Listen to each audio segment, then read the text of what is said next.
Welcome back to the DKTV lineup review for Week 7. My name is Geoff Ulrich, also go by @TheFantasyGrind on Twitter. I'm going to be taking you through the DraftKings lineup of the $20 Millionaire Maker Winner from Week 7.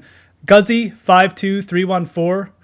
He took it down this week, and he used an interesting blend of popular plays and some really interesting, well-thought-out tournament plays as well. So to start off, he used Todd Gurley and the Rams D. Todd Gurley, 67% owned this week. The Rams D was 32% owned this week.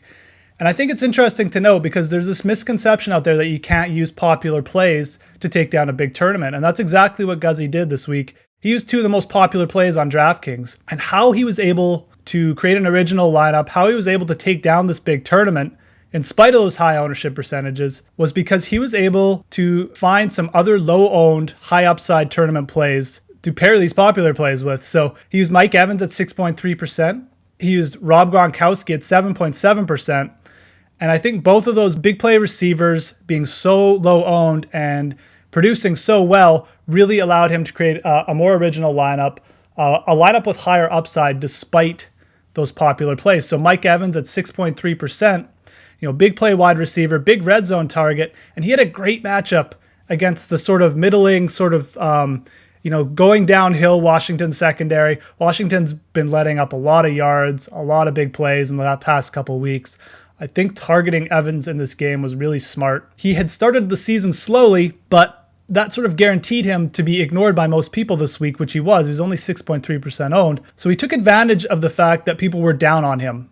He took advantage of the fact that recency bias for most people meant that they weren't really on Mike Evans. So you can employ this sort of strategy week to week too. You can look for those players who maybe haven't started the season well, but have that high potential, or maybe they've gone through a couple bad weeks. So, this week it was Mike Evans.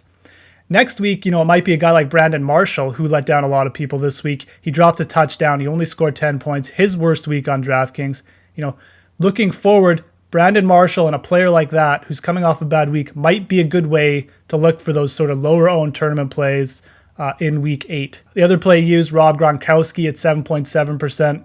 I really like this play. Everyone was scared off of Gronk this week because of the Jets D and because of his higher price tag.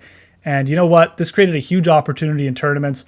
Gronk is essentially matchup proof. No cornerback can really cover him because he's too big. I thought this was a great week to use Gronk in tournaments, and he really paid off. I think using both those plays with the popular plays of Gurley and Rams D shows that you can still take down these bigger tournaments by using the chalk plays. And in future, I would say that, when you're deciding, should I use a popular play or should I not, I would just say leave the strategy decisions till after you've assessed the strength of the matchup. In this case, Gurley was insanely cheap. He's an amazing talent in a great matchup. We're not just talking about an average back like Justin Forsett or Trey Mason. Gurley's an elite talent getting all the carries in St. Louis right now. He was at 10 out of 10. And you really just had to play him and not worry about ownership. So another thing to keep in mind here, another interesting strategy point I should say to keep in mind here, the winner this week took advantage of the coaching change in Miami. He used Lamar Miller, who was great value at only $4,600. Miller's been getting a lot more looks as a result of the more run-based, the more run-focused head coach, Dan Campbell. And the players from Miami showed a big response to the coaching change in week 6. And the winner this week rode that wave. He used Lamar Miller, who was a great value pick at only $4,600, was getting a higher workload. And I think in future weeks, you can sort of, put that same strategy into your own lineups when you're creating them.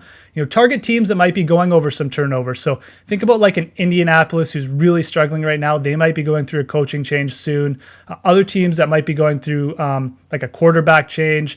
Target teams like that, because those changes in philosophy, those big personnel changes, that can really lead to a team sort of flipping the script, I like to say, and sort of changing their fortunes from a week to week. So maybe going from like a poor week to a really big one for fantasy. So that's something to keep in mind. The other lineup we're going to quickly go over this week, the winner of the $3 Fantasy Football World Championship qualifier on DraftKings, Dole 12. He took down the $3 qualifier. He used a similar lineup. He used Todd Gurley as well, but he also used a Miami Dolphins stack, and it was the same idea that I just discussed. He really targeted the Miami Dolphins and the narrative of the coaching change there, and he rode that wave. He used Jarvis Landry and Lamar Miller and Ryan Tannehill in the same lineup. I really like the three-man stack.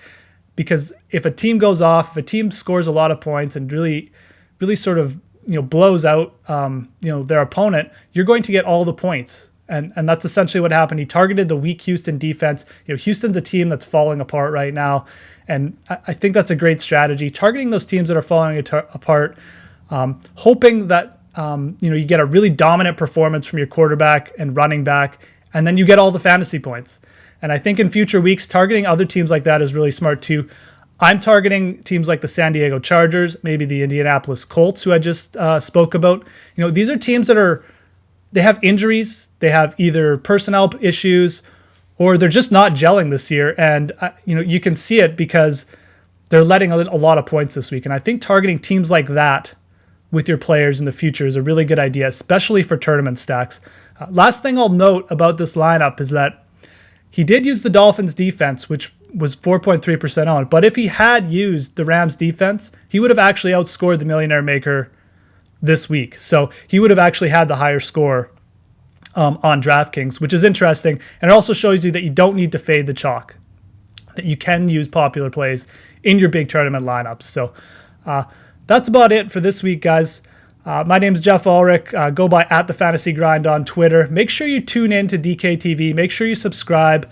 Make sure you tune in for the Monday Night Sweat shows as well. We're always having the people who are in contention for the Millionaire Maker on the Sweat Show live. So make sure you subscribe, and good luck in week 8. We'll talk to you next week.